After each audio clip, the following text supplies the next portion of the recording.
Now, self-defense is not unnecessary violence, but non-violence is not necessarily silence. It could be as simple as non-compliance, a telling the truth and opening eyelids.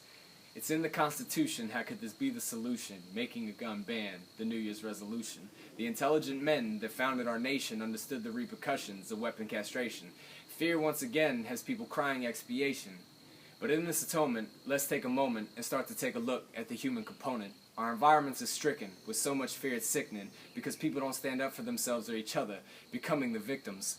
They want security and assurance, so they buy up insurance in the event of a tragic or unlikely occurrence. But in my experience, what makes people delirious is the fear of the unknown and not being curious. So what makes them so furious that their lack of courage is so serious that we've modeled our country in currency like the Roman denarius. This is so vicarious, Lee wrong, it's like history needed me to write this poem.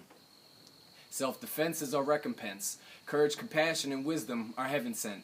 Now let's take it back to human nature through evolution and our link with our Creator, because all good in life will still attract haters, because confidence comes from cognizance, and ignorance impedes progress. Yet progress is a slow process, and plenty of people have been killed for a lot less. So it's so thoughtless to stop the ability for defense for those that come in the night to fear you sleepless, or into a statistic or a community grievance. I can't believe this show of cowardice, the souls of our people looking so powerless. So it's time to learn back that feeling of confidence, to find favor with ourselves in a state of prominence, to fight back those empty feelings of hollowness. This cyanide pill, they want us to swallow this, but until we've evolved out of our states of ignorance, disarming us all, the impact is quite significant. Back to the strong-arming days, it'll definitely trigger it. The average police response is about 10 minutes. When seconds count, criminals can easily finish it. Physically, self-defense can be demanding, especially for those that have problems standing. Technology is the great equalizer, can diffuse a situation or be a secret surpriser, or can escalate a situation and turn it into a geyser. That's when that fear of death becomes your greatest advisor. And if you live to walk away from the situation, you're just a bit wiser, but it's better than living underneath the rule of a Kaiser. Mentally, knowledge is a must to your greatest capacity, even if you've been hit by a bus. To refine it, your point of view must be discussed and reinforced by truth and facts that you know can be tested or trust. Stay open to learning and asking questions, or your brain it'll rust. Master a use of language, there are way more words than you've cussed. If you don't control your mind, someone else will and make it go bust. Through logic and creativity, you can learn mind over matter and say enough is enough.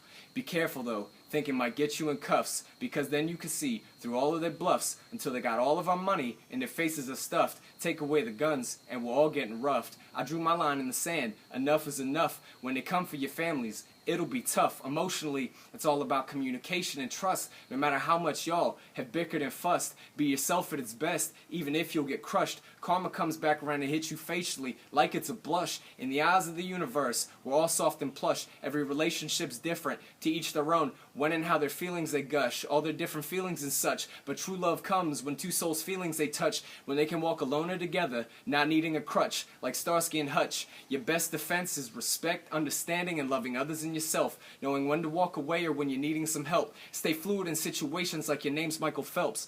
Spiritually, it's about channeling negativity, at oneness with yourself and spiritual sensitivity. The best way to handle that is through artistic creativity. Prayer, qigong, kung fu, or self-meditation. That kind of fortitude is the best medication. It has more benefits than masturbation. For now I'm choosing to stay reverently celibate because of the benefits to my memory and mind, similar to an elephant. I see evil at work, you could best believe I'll remember it. My job here is to cut down on the irrelevant. Plant my feet, take my stand. If you want to come with me, listen up and take my hand. Thank you.